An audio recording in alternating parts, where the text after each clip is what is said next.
A celebração da véspera de Ano Novo estava em seu auge na casa dos meus pais quando o momento aconteceu. Minha mãe havia sido enfática em querer hospedar novamente, como fazia todos os anos há décadas, apesar de sua residência agora ser muito menor do que a ampla propriedade que minha filha possuía. A transição havia sido desafiadora para eles depois da demissão inesperada do meu pai. A família se mudará de uma mansão suburbana espaçosa para esta pequena casa geminada, escondida em uma tranquila rua sem saída. Ainda assim, o ritual importava mais do que o conforto, e ao longo dos anos eu aprendi a escolher quais batalhas realmente valiam a pena lutar. A sala de estar fervilhava de energia, cheia de parentes e amigos da família trocando cumprimentos e risadas. Jennifer, minha irmã, acomodava-se no sofá ao lado do marido, próximo à lareira, com a conversa interrompida ocasionalmente por risadinhas suaves. Do outro lado da sala, meu irmão Mark estava sentado à mesa de jantar com sua namorada, ambos parcialmente absorvidos pelos celulares, polegares deslizando rapidamente enquanto ouviam apenas parcialmente o que acontecia ao redor. Velas tremeluziam sobre a lareira, lançando um brilho acolhedor sobre os enfeites cuidadosamente arrumados, enquanto a mesa de centro gemia sob o peso dos aperitivos delicadamente preparados pela minha mãe ao longo de 2 dias mini-folhados, cogumelos recheados, coquetel de camarão e uma variedade de queijos artisticamente dispostos. Determinado a mostrar que um espaço menor não significava uma celebração menor, meu filho de 12 anos, Lucas, irradiava empolgação enquanto segurava seu presente cuidadosamente embrulhado. Semanas de expectativa haviam se acumulado nele, alimentadas por suas próprias economias, fruto de ajuda ao pai em trabalhos de jardinagem e pequenos bicos.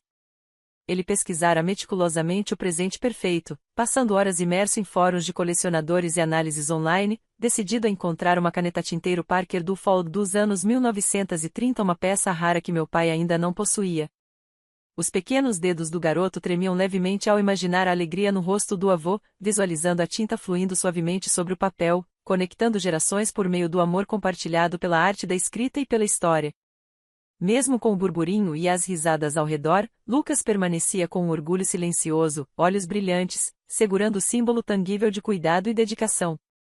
Não era apenas um presente, era uma demonstração de atenção, uma ponte entre gerações, um testemunho das pequenas conquistas de intenção e capricho que, às vezes, as crianças realizavam melhor do que os adultos.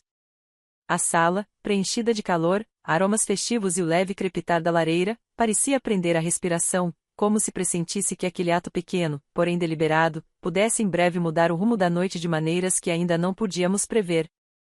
Ele havia até dedicado tempo para mandar a caneta ser limpa e restaurada profissionalmente em uma loja especializada no centro da cidade, gastando parte do dinheiro que havia conquistado com aulas particulares, ensinando álgebra e geometria a estudantes mais jovens. O processo durou várias semanas, com especialistas polindo o metal, realinhando a ponta e garantindo que o reservatório de tinta vintage funcionasse perfeitamente. Para Lucas, não se tratava apenas de um presente, era uma obra de dedicação, uma demonstração concreta de paciência e consideração. Se você quiser, posso também criar uma versão um pouco mais fluida e narrativa, tornando o texto ainda mais envolvente para a leitura, sem perder detalhes. Quer que eu faça isso? Quando finalmente chegou o momento da troca de presentes, Lucas se aproximou do avô, o peito erguido com um orgulho silencioso, segurando delicadamente a caixinha embrulhada em suas pequenas mãos. Ele estendeu o presente com um gesto educado, quase cerimonial. Meu pai pegou o pacote, a expressão impenetrável, o peso do hábito marcado nas linhas de seu rosto. Desembrulhou-o com precisão mecânica, revelando a caneta polida no interior. Seu olhar percorreu rapidamente o acabamento vintage da peça. HM murmurou, colocando a caneta de lado sem mais comentários. Minha mãe inclinou-se, os lábios apertados, os olhos semicerrados enquanto observava a cena. O calor da sala pareceu recuar. Sua voz soou fina e cortante, como a primeira fissura no gelo de um lago congelado. Não aceitamos presentes de crianças que não são da família de verdade, declarou, suas palavras atravessando o burburinho festivo da conversa. Um silêncio repentino tomou conta do ambiente. Talheres pararam no ar, conversas congelaram no meio das palavras, e o suave crepitar da lareira tornou-se estranhamente perceptível. Jennifer, minha irmã, interrompeu a risada, o garfo suspenso, prestes a dar mais uma garfada. A mão de Mark pairava imóvel sobre o prato, o movimento do garfo preso em descrença silenciosa. Lucas piscou lentamente, uma máscara de compostura se acomodando em seus traços. Por baixo dela, percebi o sutil tensionar de sua mandíbula, um eco silencioso de um gesto que ele havia herdado de mim, um que eu usara inúmeras vezes para manter o controle quando as circunstâncias ameaçavam me sobrecarregar. Sua postura estava rígida, mas carregava uma dignidade latente, como se preparasse para uma tempestade inevitável, recusando-se a demonstrar medo. Então Emma se levantou do canto onde estivera sentada silenciosamente, deixando o celular sobre a mesa lateral. Aos 24 anos, carregava tanto a altura do pai quanto a minha teimosa determinação. Depositou a taça de vinho com precisão deliberada, um pequeno gesto controlado que chamava atenção sem parecer confrontador. Assim como não mantemos funcionários que insultam os filhos do CEO, disse ela, com um tom enganosamente calmo, conversacional, quase gentil, mas carregado de uma autoridade inconfundível. Cada palavra pairou no ar, deliberada, medida, sem deixar espaço para mal-entendidos. Os rostos dos meus pais empalideceram ao mesmo tempo, como se o calor e a tradição que preenchiam a sala tivessem sido repentinamente evacuados. Minha mãe abriu a boca, uma fina manifestação de protesto se formando, mas o olhar de Emma a manteve firme, inabalável. Não, eu acho que precisamos esclarecer uma coisa, continuou Emma, voltando sua atenção para Lucas. Sua voz suavizou-se apenas um pouco. Você está bem? Lucas assentiu com firmeza, inabalável. Estou, respondeu, com tom calmo e quieto, mas carregando uma força inegável, muito além de seus 12 anos. A sala permaneceu suspensa em tensão, cada convidado preso à gravidade silenciosa do que acabará de acontecer. O brilho suave da lareira iluminava o sutil orgulho na postura de Emma, refletido por um lampejo de desafio na expressão controlada de Lucas. Era uma prestação de contas silenciosa, um momento em que as linhas não ditas de lealdade, amor e pertencimento eram traçadas com mais nitidez do que qualquer decoração ou alegria festiva poderia esconder. Emma voltou o olhar para meus pais, postura ereta, olhos firmes. Quero ter certeza de que todos entendam claramente a situação, começou, com tom calmo, porém cortante, sem deixar espaço para mal-entendidos. Meu pai se remexeu desconfortável, limpando a garganta, o som cortante diante do murmúrio suave da conversa ao fundo. Emma, querida, sua mãe não quis, começou, mas suas palavras falharam sob o peso do momento. Ela quis exatamente o que disse, interrompeu Emma, com voz carregada de uma autoridade medida que destoava de sua idade. Lucas não é biologicamente relacionado a vocês. Então, aos olhos dela, ele não é da família de verdade. Isso não é novidade, algo que ela deixou muito claro nos últimos 3 anos. As exclusões nas fotos de feriado, os assentos separados no dia de ação de graças, a insistência sutil para que ele se referisse a vocês pelos nomes próprios em vez de avovó e avovó, nada disso foi por acaso. Jennifer se mexeu na cadeira, brincando nervosamente com o guardanapo, o desconforto irradiando de cada movimento. Ela testemunhara aqueles momentos, mas nunca tivera coragem de falar, escolhendo o silêncio em vez do confronto. Emma, não vamos fazer isso agora, disse minha mãe, os lábios formando um sorriso forçado e frágil que não alcançava os olhos. É véspera de Ano Novo. Somos todos família aqui. Não somos.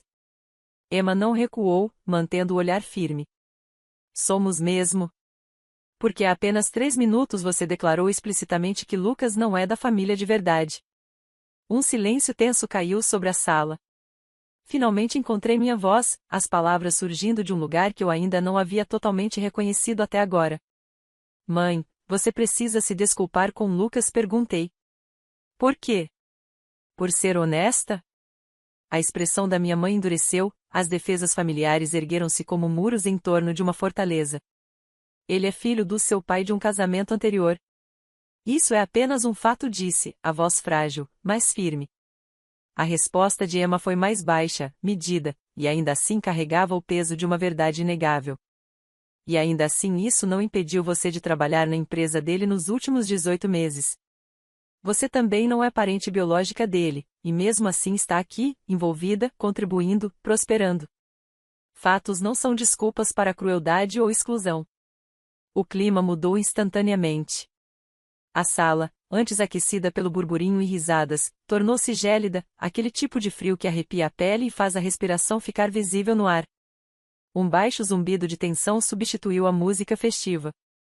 O rosto do meu pai empalideceu, veias discretamente visíveis na têmpora, enquanto se levantava da cadeira, segurando o encosto com as mãos para se apoiar.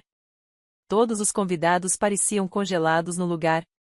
O brilho das luzes de Natal refletia no chão de madeira polida, cintilando sobre os aperitivos intocados. O leve aroma de alecrim e nozes assadas pairava no ar, misturando-se à tensão que agora dominava o ambiente. As conversas haviam parado no meio da frase, o tilintar de copos e garfos cessara, restando apenas o crepitar da lareira e o peso das palavras não ditas. Lucas permaneceu sentado, as mãos repousando calmamente no colo, os olhos lançando um breve olhar para mim em busca de segurança. Emma, inabalável, encontrou o olhar dele por um instante, antes de voltar sua atenção para meus pais, cada sílaba cuidadosamente medida, como passos calculados sobre uma ponte frágil. O momento se estendeu, frágil e tenso, como se toda a sala tivesse prendido a respiração coletivamente, esperando para ver quem piscaria primeiro, quem cederia, e se a honestidade finalmente conseguiria atravessar o longo véu de pretensão que há tempo encobria a família. Isso é completamente diferente, disse, com voz firme, mas marcada por uma pontada de frustração. Passei 3 décadas em finanças corporativas. E você ficou desempregado por 2 anos antes de a Emma te contratar. Naquele instante, finalmente compreendi a perspectiva que minha filha queria mostrar. Ambos haviam enfrentado dificuldades, mas a natureza de suas lutas não poderia ser mais distinta. Após a empresa do meu pai passar por uma grande redução em 2022, ele se viu lançado em um mercado de trabalho que parecia não ter espaço para profissionais experientes. Aos 63 anos, suas décadas de experiência, seu histórico meticuloso e currículo impressionante pouco valiam em um cenário obcecado por juventude e inovação. Cartas de rejeição chegavam com desanimadora regularidade, cada uma lembrando que realizações por si só não eram suficientes.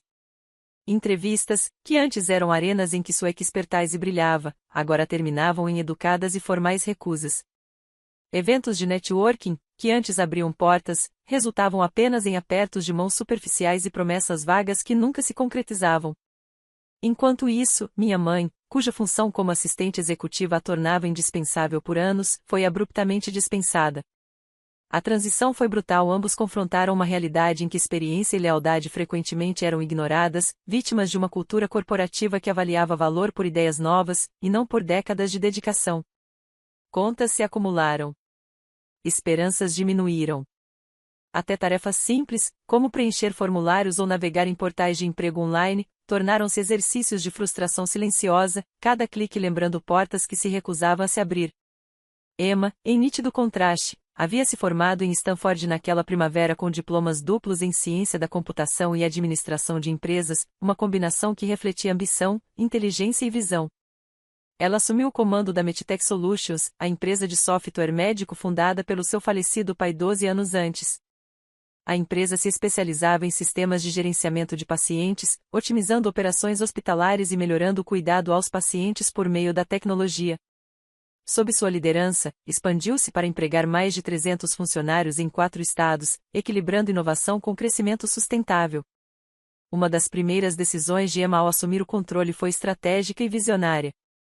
Ela criou 2 cargos fundamentais: consultor financeiro-chefe, responsável por supervisionar a saúde fiscal da empresa e garantir a lucratividade a longo prazo, e gerente do escritório executivo, encarregado de manter a eficiência operacional e servir como elo de comunicação entre os departamentos. As nomeações eram mais do que títulos, representavam oportunidades para profissionais competentes contribuírem de forma significativa em uma empresa em crescimento. Observei os rostos dos meus pais enquanto falava, notando a tensão sutil nos ombros, as linhas discretas de desconforto ao redor dos olhos. Anos de orgulho e familiaridade colidiam com uma verdade que eles relutavam em enfrentar: o mundo havia mudado, e os critérios de sucesso não eram mais os mesmos de antes. A decisão de Emma de contratar indivíduos talentosos, independentemente de suas circunstâncias anteriores, não era apenas uma ação empresarial, era uma afirmação sobre mérito, visão e a capacidade de reconhecer potencial além do pedigree. Naquela sala, silenciosa exceto pelo crepitar da lareira e o leve murmúrio de conversas distantes, o contraste entre perseverança e estagnação, oportunidade e negação, pairava no ar como uma presença tangível. Não se tratava apenas de um debate sobre empregos ou família, era um confronto com a realidade, uma lição sobre resiliência, adaptabilidade e a coragem de abraçar a mudança mesmo quando a tradição indicava o contrário. Emma continuou, postura ereta, voz firme, como se cada palavra tivesse sido cuidadosamente medida antes de sair de seus lábios. Eu projetei os cargos especificamente para se alinharem à sua experiência, respeitando sua idade e todo o conhecimento acumulado, explicou. Não os coloquei simplesmente em qualquer lugar na empresa, criei funções que encaixassem tanto em seus pontos fortes quanto em suas limitações, garantindo que pudessem se destacar sem serem colocados em situações de frança. Ela não havia apenas oferecido emprego, mas também salários que superavam o que ambos ganhavam em posições anteriores, além de um pacote completo de benefícios. Vocês dois estão recebendo rendimentos de 6 dígitos da minha organização há mais de um ano, disse, os olhos percorrendo meus pais. Além disso, tiveram benefícios, o carro da empresa do meu pai e o plano de saúde executivo que cobriu a cirurgia de joelho da minha mãe no ano passado. A mão da minha mãe foi instintivamente ao joelho recentemente operado, um reconhecimento subconsciente da própria dependência do sistema que agora resistia. O olhar de Emma não vacilou. Pai, mãe, estas são oportunidades, não direitos adquiridos. Investi em vocês porque vi potencial, não porque tinham alguma reivindicação. Vocês conquistaram os cargos por meio da contribuição, sim, mas suas ações também têm consequências. Meu pai se endireitou, com um brilho teimoso nos olhos. Nós conquistamos essas posições. Economizei milhares para a empresa com os novos protocolos contábeis que implementei. Meu trabalho fala por si só. O tom de Emma mudou apenas levemente, sua calma aparente escondendo a firme convicção por trás das palavras. Isso pode até ser verdade, mas não justifica um comportamento que mina a cultura que estou tentando cultivar. Apesar de várias reclamações ao RH, mantive vocês nesses cargos, porque desempenho sozinho não é a única medida. As palavras caíram como uma onda fria. Reclamações ao RH? Pisquei, tentando conciliar as pessoas calorosas e familiares que eu conhecia com os relatos que ela apresentava. Emma deslizou o dedo pelo celular, a tela iluminando suavemente o ambiente com a luz da lareira. 3 reclamações formais foram registradas nos últimos 12 meses, disse, rolando deliberadamente. 2 foram feitas por funcionários juniores que ouviram comentários depreciativos sobre o Lucas em eventos da empresa. Uma veio do gerente de instalações, que presenciou um incidente na festa de fim de ano, quando a vovó deliberadamente excluiu o Lucas da foto familiar destinada ao boletim da empresa.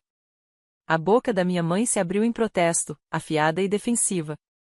Isso são assuntos pessoais. Privados. Não são assuntos da empresa. A expressão de Emma não vacilou, embora o aço por trás de suas palavras ficasse mais evidente. Vocês estavam presentes em eventos oficiais da empresa, representando a equipe executiva. Seu comportamento não permaneceu privado, refletiu sobre a organização como um todo. Isso fez a empresa parecer preconceituosa, pouco acolhedora e cruel. Vocês têm noção de como isso impacta a cultura que estou tentando estabelecer, o ambiente que estou construindo para cada funcionário? Um silêncio tomou conta da sala. Convidados que permaneciam nas bordas da sala de estar agora se inclinaram ligeiramente, atraídos pela gravidade do confronto. O leve aroma de pinho da árvore de Natal misturava-se ao cheiro persistente de nozes assadas, criando um contraste marcante com a tensão que engrossava o ar. Jennifer se remexeu na cadeira, os dedos entrelaçados nervosamente. Seus olhos percorreram minha filha e meus pais, testemunhando um confronto que ela mesma nunca tivera coragem de expressar. Finalmente, quebrando o silêncio, falou, com voz suave, mas deliberada. Talvez seja a hora de alguém dizer isso em voz alta, murmurou, as palavras tremendo, mas firmes o suficiente para chamar atenção. Lucas permaneceu sentado, mãos dobradas cuidadosamente no colo, observando a troca em silêncio. Seus olhos se voltaram para Emma, depois para mim, e finalmente retornaram aos meus pais, refletindo uma mistura de confusão, mágoa e compreensão crescente. A luz da lareira dançava sobre seu rosto, destacando a determinação em seus traços juvenis. Emma respirou fundo, um gesto sutil que sinalizava tanto paciência quanto preparo para o que viria a seguir. Ela não levantou a voz, mas suas palavras carregavam todo o peso da autoridade, experiência e um compromisso inabalável com a justiça. A sala, antes repleta de risadas e celebração, agora parecia suspensa em um equilíbrio frágil e tenso, como se todos prendêssemos a respiração, aguardando o próximo movimento de um confronto há muito esperado. Emma, tenho certeza de que a mamãe não quis dizer da forma como soou, começou meu pai, com voz cautelosa, na esperança de aliviar a tensão. Ela quis exatamente do jeito que soou, interrompeu Lucas, em tom calmo, apesar da tempestade ao redor. A sala congelou. Todos os olhares se voltaram para ele, seu pequeno corpo subitamente chamando atenção. Está tudo bem. Eu já estou acostumado, acrescentou suavemente, quase sussurrando. Meu peito se apertou, uma pontada de dor se alojando profundamente, ouvir meu filho resignado diante de injustiças doía mais do que qualquer discussão ou insulto poderia. Emma se aproximou, sua presença como um escudo acolhedor. Colocou a mão delicadamente no ombro de Lucas, oferecendo calor e segurança. Você não deveria ter que se acostumar com isso, disse, voz suave, porém firme. Você é meu irmão. Faz parte desta família há 3 anos. O fato de ter vindo do relacionamento anterior do papai não faz de você menos família do que eu sou. Meus pais trocaram um olhar, a tensão não dita engrossando o ar. Minha mãe se remexeu desconfortável, tentando uma abordagem diferente. Emma, você precisa entender, começou, a voz tingida de defensiva. Nós te criamos. Conhecíamos seu pai. Esse garoto simplesmente apareceu quando sua mãe se casou de novo. Os olhos de Lucas brilharam por um instante com indignação, e eu falei com firmeza, interrompendo suas palavras. Esse garoto tem um nome, e ele não apareceu. Eu me casei com o pai dele. Nós nos tornamos uma família. Você foi convidada a fazer parte dessa família, e escolheu traçar linhas ao invés de abraçá-la. A voz do meu pai se elevou ligeiramente, carregada de frustração. Temos o direito aos nossos sentimentos. Você tem, respondeu Emma com firmeza equilibrada, a voz calma, porém decidida. E eu tenho o direito de determinar quem representa a minha empresa, em quem confio para manter os valores que o papai construiu. Ela fez uma pausa, deixando suas palavras se assentarem, os olhos percorrendo a sala com autoridade silenciosa. Ele sempre dizia que família, seja escolhida ou biológica, é tudo. O silêncio que se seguiu foi pesado, preenchido pelo crepitar da lareira e pelo sutil farfalhar das roupas enquanto os familiares se mexiam desconfortáveis. As próximas palavras de Emma atingiram como flechas cuidadosamente miradas. Papai ficaria envergonhado de como vocês trataram o Lucas, continuou, com a voz firme e inabalável. Ele nunca teria tolerado esse tipo de exclusão. Teria defendido o menino imediatamente. A compostura da minha mãe finalmente se quebrou. Lágrimas surgiram em seus olhos, uma mistura de raiva e culpa. A voz dela tremeu, cortante e defensiva. Não se atreva a me dizer o que meu genro teria pensado. Emma não recuou, embora o tom suavizasse, oferecendo clareza em vez de confronto.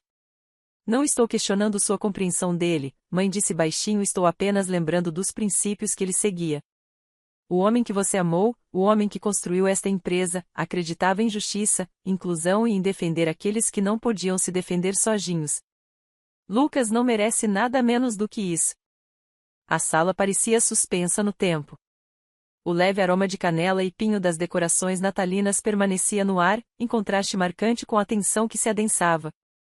Jennifer torcia as mãos nervosamente no colo, os olhos percorrendo Lucas e meus pais, reconhecendo silenciosamente o peso do confronto que ela mesma nunca havia expressado.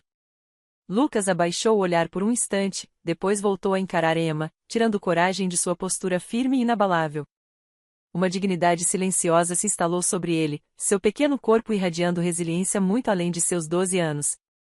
Fica claro que ele se sentiu visto, protegido e validado pela primeira vez em muito tempo. A atmosfera estalava de emoção, raiva, culpa, orgulho e amor entrelaçados, criando um equilíbrio frágil que poderia se quebrar com um único passo em falso. Ainda assim, naquela sala, com a luz da lareira refletindo em rostos tensos, era inegável, uma prestação de contas havia começado, e as linhas entre o que era certo e o que havia sido tolerado agora eram impossíveis de ignorar. Seu genro me deixou uma empresa no valor de 200 milhões de dólares, disse Emma, com frieza, suas palavras cortando o silêncio pesado como uma lâmina afiada. Ela não levantou a voz, mas cada sílaba carregava autoridade e finalização. Ele deixou planos detalhados de sucessão. Deixou declarações de valor e diretrizes culturais. E em nenhum, absolutamente em nenhum desses documentos ele sugeriu que amor ou aceitação deveriam ser condicionais à genética. A sala ficou imóvel, como se o próprio ar tivesse se tornado denso. Apenas o som baixo e distante de uma contagem regressiva de Ano Novo transmitida pela TV de uma celebração vizinha atravessava as paredes, lembrando de forma distante as risadas e a alegria em outro lugar. Cada convidado parecia preso à gravidade do momento, a habitual alegria festiva evaporando sob o peso da verdade. Emma olhou para o celular novamente, estreitando os olhos ao verificar as horas. São 11h30, anunciou calmamente. Vou dar a vocês uma escolha. Podem se desculpar sinceramente com Lucas agora. Podem reconhecer que ele pertence a esta família e merece ser tratado com o mesmo respeito que oferecem a todos os outros. Ou podem se preparar para esvaziar seus escritórios no dia 2 de janeiro. O rosto do meu pai ficou vermelho. Vocês não podem nos demitir por um desentendimento pessoal. Resmungou, a voz subindo levemente, incrédula. A expressão de Emma permaneceu composta, a voz firme, sem deixar espaço para discussão. Posso demiti-los por violarem as políticas de assédio da empresa. Posso demiti-los por criar um ambiente de trabalho hostil. Posso demiti-los por conduta incompatível com cargos executivos. Tenho 3 reclamações formais registradas no RH e cerca de uma dúzia de testemunhas apenas do incidente desta noite. A tensão era palpável, densa a ponto de quase ser sentida no paladar. O aroma de pinho e de doces assados na sala parecia em conflito com o calor crescente da humilhação irradiando dos meus pais. Os convidados se mexiam desconfortáveis, trocando olhares, percebendo que a celebração de fim de ano havia se transformado em algo muito mais sério e decisivo. Mark, meu irmão, que permanecerá em silêncio durante toda a noite, finalmente quebrou a quietude. Jesus Cristo, mãe. Apenas peça desculpas. Isso é insano. Minha mãe virou a cabeça rapidamente em sua direção, a irritação estampada no rosto. Fique fora disso, Mark. Não, interrompeu Jennifer com firmeza, cortando a tensão. Ele está certo. Você tem sido horrível com o Lucas. Todos nós vimos isso, mas só não quisemos causar problemas. Mas isso foi longe demais. O olhar da minha mãe percorreu a sala, procurando apoio, apenas para encontrar expressões vazias e desaprovação silenciosa em todas as direções. Suas defesas fraquejaram. Isso é ridículo. Estamos sendo chantageados por uma garota de 24 anos? Emma não recuou, aproximando-se com precisão silenciosa. Eu sou a garota de 24 anos que assina seus cheques de pagamento, disse com firmeza. Eu sou a garota de 24 anos que aprovou seu plano de saúde, que custou à empresa $40 mil no ano passado. Continuou, eu sou a garota de 24 anos que deu emprego a vocês dois quando ninguém mais contrataria. Seus olhos suavizaram ligeiramente ao se voltar para Lucas, ajoelhando-se para ficar na altura dele. Você quer ficar nessa festa? Lucas balançou a cabeça, um leve tremor de alívio passando por seus traços. Podemos ir para casa?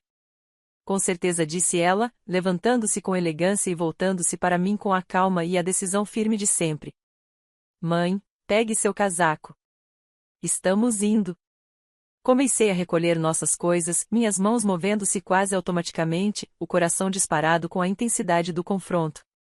Ao redor, os restos da decoração de fim de ano, as luzes cintilantes, os aperitivos cuidadosamente arrumados, as guirlandas festivas pareciam repentinamente reais, triviais diante do peso das revelações daquela noite. O relógio sobre a lareira avançava implacável em direção à meia-noite, mas a promessa do ano novo parecia secundária diante da restauração de dignidade, justiça e família que Emma havia orquestrado naquela sala de estar. Lucas caminhava próximo a mim, ombros levemente curvados pela tensão, mas o breve toque de nossas mãos me trouxe conforto. Emma seguia à frente, cabeça erguida, cada passo deliberado e imponente, deixando claro que ela não restaurara apenas a ordem, mas a justiça. A casa, antes palco de celebração e rotina, agora parecia o cenário de uma prestação de contas, um momento que marcaria o início de um ano profundamente diferente para todos nós. Meu marido me mandou uma mensagem do estacionamento, ele estava esperando no carro. Tinha escolhido sabiamente não vir a essa reunião específica, plenamente consciente de que meus pais ainda não haviam se reconciliado com nosso casamento. Eu fiquei parada no umbral, ouvindo o caos abafado do outro lado da porta, vozes elevadas de frustração, o ocasional soluço, o tilintar de copos perturbados por movimentos súbitos. Se você sair por essa porta, não espere ser bem-vinda de volta, soou a voz do meu pai, tensa de raiva, trêmula com a indignação de alguém acostumado a ter controle. Emma pausou, a mão pairando brevemente sobre a maçaneta, os olhos percorrendo a sala pela última vez, como se medisse a gravidade do confronto. Sua calma era um contraste nítido com a tempestade atrás dela. Eu tenho uma casa de 4 quartos com suíte para hóspedes, disse deliberadamente, suas palavras carregando tanto convite quanto limite. Mamãe, Lucas e Jamie são bem-vindos lá a qualquer momento.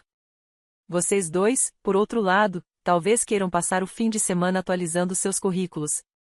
A voz da minha mãe se quebrou, crua de emoção. Por favor, Pi, não faça isso. Não por causa dele. O nome dele é Lucas, repetiu Emma, a voz firme e inabalável. Depois, mais suave, mas ainda resoluta, acrescentou, e não estou fazendo isso por causa dele.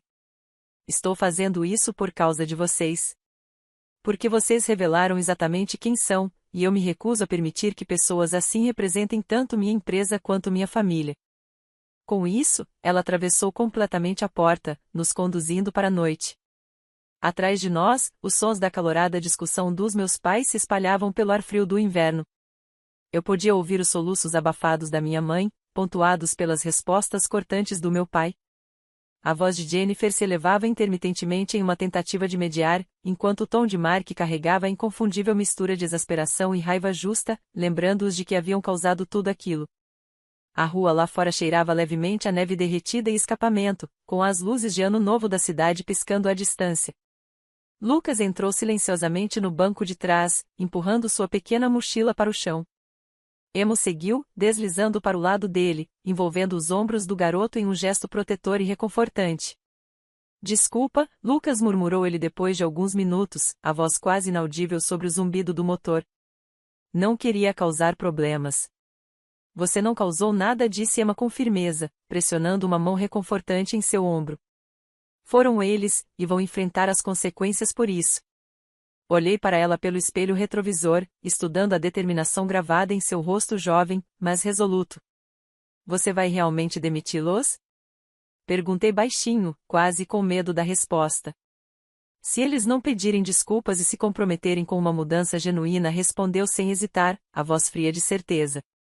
Sim. O carro deslizou suavemente pelas ruas silenciosas, o som distante das comemorações ecoando como fantasmas da festa que havíamos deixado para trás. A voz de Emma carregava um peso tranquilo enquanto continuava, quase para si mesma. Papai construiu esta empresa com princípios de respeito e inclusão. Não vou permitir que ninguém comprometa isso nem pela tradição, nem pelos laços familiares, nem pela conveniência. Se as pessoas não conseguem incorporar esses valores, não tem lugar aqui. Lucas se encostou levemente nela, a tensão em seu pequeno corpo derretendo lentamente em alívio e segurança. Notei seus ombros relaxarem, os dedos segurando os dela com gratidão silenciosa. Lá fora, o mundo brilhava com a expectativa do ano novo, mas dentro do carro havia um tipo diferente de renovação, uma retomada de dignidade, moralidade e justiça, prometendo o início de um futuro moldado pela integridade, e não pelo privilégio. O ronco suave do motor se misturava à energia tranquila da noite, as luzes da cidade refletindo no para-brisa como um mosaico cintilante. Pela primeira vez em anos, senti uma verdade não dita se instalar, limites haviam sido impostos, respeito havia sido exigido e, para Lucas, para Emma e para todos nós, os valores da família haviam sido restaurados. Nem mesmo família, murmurei, balançando a cabeça. Especialmente não família, acrescentou James do banco do motorista, o maxilar tenso, os dedos firmes no volante. Família deveria saber melhor. Sua voz carregava uma exasperação silenciosa, aquela que surge ao ver pessoas ignorarem verdades óbvias repetidamente. O ar de inverno tinha uma mordida fresca enquanto dirigíamos, os postes de luz projetando sombras longas e tremeluzentes pelo bairro silencioso. Passamos o restante da véspera de Ano Novo na casa de Emma, um santuário de calma em comparação com a tempestade que havíamos deixado para trás. A cozinha exalava levemente cheiro de alho e orégano enquanto James pedia pizza, as caixas chegando quentes e gordurosas no balcão. Lucas ajudou animado a levar as fatias para a sala de estar, o rosto iluminando-se enquanto espalhava os cartões sobre a mesa de centro, pronto para nos ensinar um jogo que havia aprendido na escola. A casa estava preenchida pelo suave murmúrio de conversas, risadas surgindo ocasionalmente, e o fundo discreto da cobertura televisiva da descida da bola na Times Square. Não havia discussões acaloradas, olhares julgadores ou sensação de estar sendo escrutinado. A atmosfera era tranquila, pacífica, quase restauradora, um contraste marcante com o caos do qual havíamos escapado. Ao soar da meia-noite, Emma ergueu sua taça de cidra espumante, as borbulhas cintilando sob o brilho quente do lustre acima. A família, disse ela, os olhos reluzindo de emoção, daquele tipo que escolhemos e que nos escolhe de volta. Todos brindamos, o tilintar leve e festivo das taças ecoando, e bebemos juntos, sentindo um senso de pertencimento que há muito tempo estava ausente. Ao longo da noite, meu telefone não parava de vibrar chamadas, mensagens de texto, recados de voz. Minha mãe, meu pai, Jennifer, Mark. Ignorei cada notificação, deixando que se acumulassem, escolhendo em vez disso saborear a calma e a proximidade da nossa pequena reunião. Só na manhã seguinte, 1º de janeiro, finalmente escutei as mensagens. A voz do meu pai soava rígida, formal e desconfortavelmente controlada. Emma, sua mãe e eu gostaríamos de marcar uma reunião. Precisamos discutir limites profissionais adequados. Apaguei imediatamente, o frio das palavras me revirando o estômago. Em seguida, veio a mensagem da minha mãe, carregada de lágrimas e desespero. Como você pode fazer isso conosco depois de tudo o que fizemos por você? Não hesitei, apagando sem pensar 2 vezes, sentindo o eco doloroso do comportamento deles na noite anterior. A mensagem de Jennifer foi contida, cautelosa, um pequeno reconhecimento da verdade. Eu disse a eles que precisam se desculpar. Desculpar de verdade. Espero que escutem. Enviei uma rápida resposta, obrigada por tentar. Em seguida, chegou o texto de Mark, direto e sem filtro. Eles são idiotas. Lucas é um bom garoto. Nos vemos no escritório na segunda.